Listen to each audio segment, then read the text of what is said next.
صاحب بڑے اللہ والے تھے، ہم ان کے پاس بیٹھے ہوئے تھے، دو آدمی آ گئے، تو ایک نے آ کر، یہ کوئی 30-40 سال پرانی بات ہے لیکن مجھے یاد اس طرح رہ گئی کہ اس کا ایکشن، اس کی دعا، ان بزرگوں کا جواب وہ ایسا عجیب سا تھا کہ وہ آج تک نقشہ میرے ذہن میں فکس ہو گیا۔ ان کی داڑھی تھی چھوٹی، سر پہ ٹوپی تھی خاکی رنگ کی، اور بڑا چشمہ تھا، یوں ایسے کر کے چوڑا چشمہ تھا۔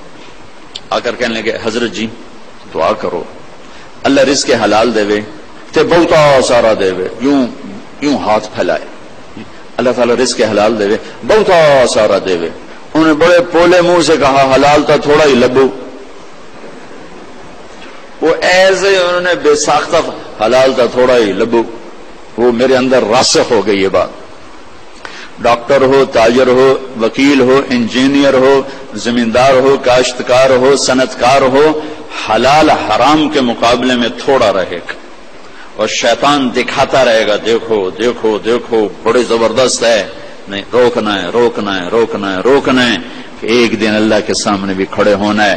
اگر یہ مریض کل کو قیامت کے دن زاہد کا گریبان پکڑ کے کھڑے ہو گیا، یا اللہ میری تو 5 روپے کی دوائی سے بھی کام چل سکتا تھا، اس نے 100 روپے کی گولی لے کر دی، تو پوچھ اس سے، تو کیا جواب دو گے؟ اس نے اگرچہ یہ ایسا نہیں کرتا مجھے پتا ہے، اس لیے میں نے اس کا نام لیا ہے، تو کیا جواب دے گا وہ؟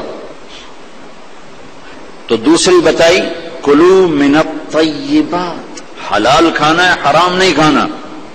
پھر تیسرا کھانے کا اصول بتایا کلو واشربوا ولا تسرفوا، کھاؤ بھی صحیح پیو بھی صحیح، پر پیٹ بھر کے نہ کھانا ورنہ بیماریوں کا شکار ہوتے رہو۔ تو وہ نا کھانا گوشت روٹی چاول سیڑھی تباہی پھیر دیتے، کم از کم اب ڈاکٹر تو اچھا نمونہ پیش کرو۔ تو پہلا اصول بتایا ہے انسان اچھا کامل نمونہ کب بنتا ہے؟ صحت اچھی۔ صحت اچھی کیسے ہوتی ہے؟ غذا صحیح، غذا۔ زیتون کڑوا ہوتا ہے، انجیر میٹھی ہوتی ہے، تو ایک بدو نے یہ آیت سنی، کہنے لگا یار یہ اللہ تعالیٰ قسم اٹھا رہا ہے، انجیر کی قسم زیتون کی قسم، یہ کوئی بڑی مزیدار چیز ہوگی میں کھاتا ہوں۔ تو اس نے انجیر کھائی، انجیر تو واقعی مزیدار ہوتی ہے، کہنے لگا بھائی واقعی اللہ نے صحیح قسم اٹھائی ہے۔ تو زیتون کھایا، زیتون کڑوا ہوتا ہے، تو کہنے لگا لگتا ہے اللہ تعالیٰ نے چکھے بغیر ہی قسم اٹھا دی ہے اس کی۔ والتین والزیتون۔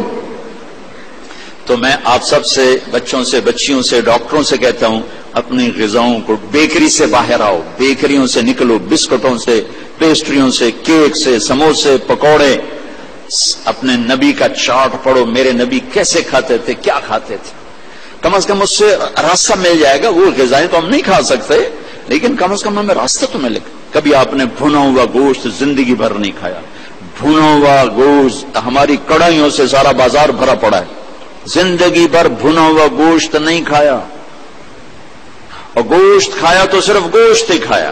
اور آپ کو گوشت میں بکری کی دستی پسند تھی، اگلا حصہ گردن کا گوشت پسند تھا، دستی کا گوشت پسند تھا۔ عبید رضی اللہ تعالیٰ عنہ باورچی تھے، وہ دیگ چڑھائے ہوئے کھڑے تھے، تو آپ نے کہا عبید مجھے دستی پکڑانا۔ عربوں میں بوٹیاں نہیں بناتے تھے، پورا حصہ ڈالتے تھے، تو انہوں نے ایسے ڈوئی ڈالی اور دستی نکال کے آپ کو پیش کی۔ آپ نے دونوں ہاتھوں سے پکڑ کر ساری کو ایسے نوچ نوچ کے کھایا، یوں پھینک دی، کہا عبید دستی پکڑانا۔ تو اس نے پھر آپ کو یوں پیش کی، آپ نے دونوں ہاتھوں سے یوں نوچ کے اسے کھایا، پھر یوں پھینک کر کہا عبید دستی پکڑانا۔ وہ کہنے کہ یا رسول اللہ اب بکرے میں تو 2 ہی ہوتی ہیں، اگر تیرا بھلا ہو جائے، اگر تو میرے کہنے پہ ڈوئی ڈال دیتا تو جب تک میں کہتا رہتا اللہ میرے لیے نکال کے مجھے کھلاتا رہتا۔ تیری بے یقینی نے کام خراب کر دیا۔ اب باہر نکلے، صحابہ بیٹھے تھے، آپ نے کہا کیوں بیٹھے ہو؟ کہا جی بھوک نے ستایا ہے، باہر آ گئے ہیں، سردیوں کا زمانہ۔ تو آپ نے حضرت علی سے فرمایا علی جاؤ یہ کھجور سے کہو اللہ کا رسول کہتا ہے ہمیں تازہ کھجوریں دو۔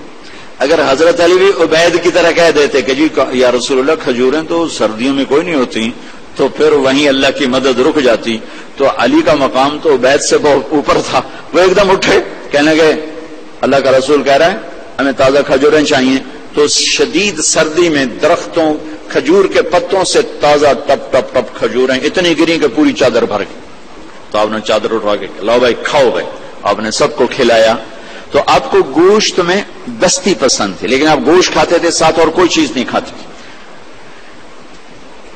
تو ایک آپ سے یہ کہ ایک مسلمان کے ذمہ ہے اپنی صحت کی حفاظت کرے کہ اس سے کام لینا ہے، دنیا کا بھی، دین کا بھی، خدمت کا بھی. ایک مریض کو سکھ پہنچانا کتنی بڑی بات ہے. بیمار تھا تو نے میرا حال ہی نہ پوچھا. وہ کہے گا یا اللہ آپ تو بیمار ہو ہی نہیں سکتے، تو اللہ تعالیٰ فرمائیں گے میرا فلاں بندہ جو بیمار تھا اگر تو اس کا حال پوچھتا تو ایسا تھا جیسے تو نے میرا ہی حال پوچھا. تو جب حال پوچھنے پر یہ مقام ہے تو علاج کرنے پہ کیا ہوگا، کسی کو سکھ پہنچانے پہ کیا ہوگا، صرف حال پوچھنے پر. اور کیا کہا فلاں بندہ، یہ نہیں کہا میرا مومن بندہ، متقی بندہ، نیک عورت، اچھی عورت، فلاں بندہ بندی. کوئی ہندو، سکھ، دہری، عیسائی، مسلمان، کافر، مشرک بیمار تھا، حال پوچھتے. ایک یہودی بچہ آپ کی خدمت میں آیا کرتا تھا، کچھ دن نہیں آیا. آپ نے کہا وہ بچہ کہاں ہے؟ کہا جی بیمار ہے. کہا چلو اس کا حال پوچھیں. 7 میل پیدل چل کے گئے اس کا حال پوچھنے. ہم اپنے بھائی کا حال نہیں پوچھنے جاتے؟ تو میرے عزیزو، ایک چارٹ ہے اس جسم کا، اس کو وہ دینا جو اللہ اس کا رسول کہتا ہے. پھر دوسرا ہے جسم کے ساتھ روح کا، روح باقی رہتی ہے، جسم مٹی میں مل کے خاک ہو جاتا ہے، صفر ہو جاتا ہے. اس کی غذا 2 چیزیں ہیں، وطور سینین وہذا البلد الامین، وطور سینین وہذا البلد الامین. اور مجھے قسم ہے طور سینین کی، یعنی جہاں تورات اتری، وہذا البلد الامین، اور مجھے قسم ہے اس مکہ کے امن و امانت والے شہر کی جہاں قرآن اترا. تو 2 جگہوں کا تعلق روح کے ساتھ ہے، ان کو بعد میں ذکر کیا ہے. ایک طور سینا جہاں پہلی کتاب تورات اتری، اور ایک مکہ جہاں آخری کتاب قرآن اترا. اب جیسے غذاؤں میں تو 2 چیزیں ذکر کی ہیں، دونوں کی ضرورت ہے. پھل بھی کھاؤ، روٹی بھی کھاؤ، چاول بھی، ہر شے کھاؤ، اگر کوئی مرض نہیں ہر شے کھاؤ، لیکن احتیاط سے کھاؤ، پیٹ بھر کے نہ کھاؤ. کہ میرے نبی کو انتہائی ناپسند تھا یہ. ساری زندگی آپ نے 1 وقت کھانا کھایا، 2 وقت کبھی نہیں کھایا. اگلے وقت میں تھا بھی تو آپ چھوڑ دیتے تھے، نہیں کھاتے تھے، اور پیٹ بھر کے کبھی نہیں کھایا ہے. تو 2 چیزیں طور سینین اور بلد الامین، اس میں ہمیں اب ایک کی ضرورت ہے، دوسرے کی نہیں. طور سینا میں تورات اتری، اور تورات قرآن میں اتر گئی کہ میرے نبی نے کہا اوتیت المثانی مکان التورات، مجھے تورات کے بدلے میں سورۃ فاتحہ مل گئی ہے. تو تورات آ گئی قرآن میں. والمائدۃ مکان الانجیل، اور انجیل کے بدلے میں سورہ مائدہ مل گئی ہے. والحوامیم مکان الزبور، اور زبور کے بدلے میں حامیم مل گئی ہیں. وفضلت بالمفصلات، اور باقی قرآن کے ذریعے سے مجھے عزت ملی ہے. دوسری چیز جس کی یہ ڈاکٹرز کو، لیڈی ڈاکٹرز کو، ایک تاجر کو، ایک صنعتکار کو، ایک افسر کو ضرورت ہے، وہ قرآن ہے جو ہمارے روح کی غذا ہے. کہ قرآن سے آشنائی کے قرآن کیا کہتا ہے، یہ اللہ کا پیغام ہے. ھذا بلاغ للناس، لوگوں تک پہنچانے کے لیے ہے. اور اس کو اللہ تعالیٰ نے شفاء لما فی الصدور، یہ دلوں کی شفا ہے. ہدی ورحمۃ للمؤمنین، ایمان والوں کے لیے ہدایت بھی ہے اور رحمت بھی ہے. ان ھذا القرآن یہدی للتی ہی اقوم، یہ سیدھا راستہ بھی بتاتا ہے. یہ وہ کتاب ہے جس کا ٹائٹل ہے لا ریب فیہ. ساری دنیا کے دانشور جو مرضی لکھیں، کوئی یہ نہیں لکھ سکتا کہ جو کہہ رہا ہوں شخص سے بالا تر ہے. میرے رب کا فرمان ہے کہ جو کچھ اتارا جا رہا ہے، کہا جا رہا ہے، یہ شک و شبہ سے بالا تر ہے. دوسری چیز اس کی ڈاکٹر کو بھی ضرورت ہے، تاجر کو بھی ضرورت ہے، عالم کو بھی ضرورت ہے، بچیوں کو ضرورت ہے، آپ کو ضرورت ہے، ایک میاں بیوی کو ضرورت ہے، وہ قرآن ہے. قرآن زندگی گزارنے کا طریقہ بتاتا ہے. اللہ سے کیسے جڑنا ہے یہ طریقہ بتاتا ہے. اللہ کے بندوں سے کیسے جڑنا ہے یہ طریقہ بتاتا ہے. اللہ سے جڑنے کا ذریعہ ہے کبیرہ گناہوں سے بچنا. اتق المحارم تکن اعبد الناس، کبیرہ گناہوں سے بچو اللہ کے عبادت گزار بن جاؤ گے۔ اللہ سے جڑنے کا ذریعہ ہے اس کی بندگی اور اطاعت اور اس کے فرائض کا ادا کرنا۔ اس کے فرائض میں نماز سر فہرست ہے۔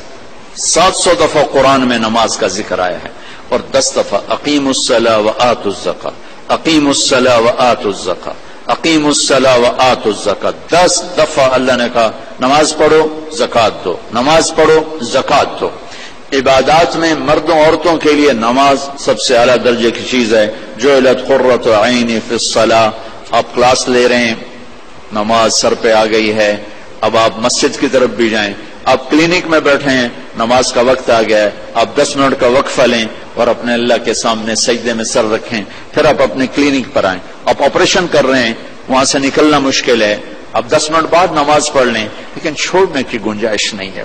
گھر میں بچوں کے ساتھ خاتون مشغول ہے، اللہ کا بلاوا آ گیا، اب اللہ کے سامنے کھڑے ہو جائیں کہ اللہ تعالیٰ نے آپ کو بلایا ہے، اور یہ سر زمین پہ رکھنا میری آپ کی سب سے بڑی معراج اور عزت اور عظمت اور کامیابی ہے۔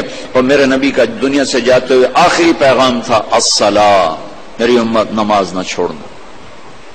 علی رضی اللہ تعالیٰ عنہ کو تیر لگا جنگ میں، اور تیر ران میں لگا، وہ ایسا کھب گیا کہ نکالیں تو نکلتا نہیں تھا، زور لگائیں تو درد ہوتا تھا، تو ان کا اسے چھوڑ دو۔ نماز کے لیے کھڑے ہو گئے، نماز کی نیت باندھ کے کھڑے ہو گئے، نماز شروع کر دی، تو انہوں نے نماز کے دوران تیر نکالا تو ان کے جسم میں اتنی جنبش بھی نہیں ہوئی۔ نماز کے بعد فرمانے لگے تیر کا کیا بنا؟ کہا جی نکال لیا، کہ مجھے تو کوئی پتہ نہیں چلا۔ عروہ بن زبیر رضی اللہ عنہ کے وہ پاؤں کا وہ گینگرین ہوگی، گینگرین، تو وہ ڈاکٹروں نے کہا جی اب یہ کاٹنا پڑے گا، نہیں کاٹا تو آگے اوپر جائے گا سارا۔ ان کا ٹھیک ہے کاٹ دو، تو پھر آپ شراب پی لیں تاکہ آپ بے ہوش ہو جائیں، پھر ہم کاٹ دیں۔ فرمانے لگے کہ شراب اور ایمان ایک پیٹ میں جمع نہیں ہو سکتے، جس پیٹ میں شراب جاتی اس سے ایمان نکل جاتا۔ تو فرمایا میں ایسا کرتا ہوں، میں نماز شروع کرتا ہوں، تم میرا پاؤں کاٹ دینا۔ تو بیٹھے اور ایک پاؤں ایسے پھیلا دیا اور نماز کی نیت باندھ کے بیٹھ گئے۔ تو انہوں نے نماز کے دوران ان کا پاؤں کاٹا، اس کی پٹی کی، اور ان کا جسم اتنا بھی نہیں ہلا، اتنا۔ سلام پھیرنے کے بعد کہنے لگے پاؤں کاٹ دیا؟ کہنے لگے جی کاٹ دیا۔ کہ مجھے تو پتہ نہیں چلا، کہ مجھے دکھاؤ کدھر ہے؟ ان کا یہ ہے۔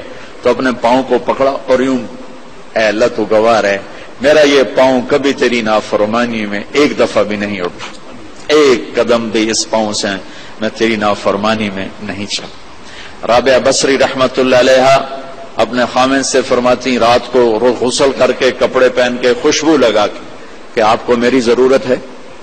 اگر وہ کہتے نہیں تو پھر کہتی مجھے اجازت ہے میں اپنے اللہ سے بات کر لوں؟ کہنے لگے ہاں اجازت ہے۔ پھر ساری رات سجدے میں گزر جاتی تھی اور نفلوں میں گزر جاتی تھی اور رونے دھونے میں گزر جاتی تھی۔ جوانی میں فوت ہو گئی، 40 سال کی عمر میں۔ جب ان کا انتقال ہوا تو ایک خادمہ ساتھ تھی، اس سے فرمانے لگی دیکھو میں جب مر جاؤں نا تو مجھے راتوں رات دفن کرنا ہے، اور جس کرتے میں تہجد پڑھتی تھی وہ مجھے کفن دینا ہے، اور کسی کو بتانا نہیں۔ تو اگلے دن وہ خواب میں ملی اسی خادمہ کو، ان کا ماں جی آپ کے ساتھ کیا ہوا؟ کہا منکر نکیر آئے تھے قبر میں، مجھ سے کہنے لگے من ربکی، تیرا رب کون ہے؟ تو میں نے کہا سبحان اللہ، 40 سال جسے نہ بھلا سکی، 4 رات زمین کے اندر آ کے اسے بھول جاؤں گی؟ تو منکر نکیر کہنے لگے چلو اس کا حساب کیا لینا۔ تو انہوں نے بڑی خوبصورت پوشاک پہنی ہوئی تھی، کہا آپ کا تو کفن وہ تہجد والا کرتا تھا، یہ سبز ریشم کہاں سے آ گیا؟ کہ یہ سبز ریشم مجھے اللہ نے پہنایا ہے، اور تہجد کا کرتا لپیٹ کے رکھ دیا گیا ہے، قیامت کا دن میرے اعمال کے اندر اس سے بھی تولا جائے گا، میرا وہ کرتا بھی تولا جائے گا جس میں وہ تہجد پڑھا کرتی تھی۔ تو اگر ہم تہجد نہیں پڑھتے کم از کم فرض نماز تو ہو جائے۔ میرے عزیزوں بڑے درد سے کہتا ہوں ہمارے 10% سے زیادہ نمازی نہیں ہے، 90% مسلمان نماز چھوڑ چکے۔ جب آدمی سجدے میں سر رکھتا ہے تو اللہ کی قسم تحت الثری تک زمین ٹھنڈی ہو جاتی ہے، اور زمین کے دوسرے ٹکڑوں پر فخر کرتے کہ دیکھو میرے اوپر سبحان ربی اعلی اعلی کے نغمے گائے گئے ہیں، اور میرے اوپر اللہ کو یاد کرنے والے کا ماتھا آ کے ٹکا ہے۔ میں آپ سب بچوں کی، آپ کے اساتذہ کی محنت کرتا ہوں کہ آپ کا پیشہ بڑا عالیشان پیشہ ہے، آپ تاجر نہ بنو، ڈاکٹر بنو۔ آپ بچوں سے بچیوں سے بھی کہتا ہوں، اگر اللہ کل کو تمہاری چلا دے میڈیکل تو تاجر نہ بننا، ڈاکٹر بننا، مسیحا بننا، مسیحا بننا، ظالم نہ بننا، پتھر دل نہ بننا کہ آنے والے کی ہائے تمہیں رولانے کے بجائے مزید پیسے بنانے کے لیے کھڑا کر دے۔ ایسا نہ کرنا اللہ کے واسطے، ورنہ میرا یہ دیش کبھی بھی زوال سے نہیں نکل سکتا۔ ہم نے ایٹمی طاقت بن کے دیکھا، لیکن ذلت کے پستیوں میں اور آگے چلے گئے اور نیچے چلے گئے۔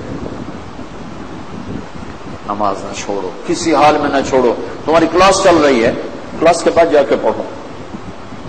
آپ کلینک میں بیٹھے ہوئے ہیں، آپ دیکھ رہے ہیں کہ بھائی میں شاید مسجد میں جانے میں مجھے مشکل پیش آئی، فارغ ہو کر اپنے کلینک میں نماز کی جگہ بنائیں۔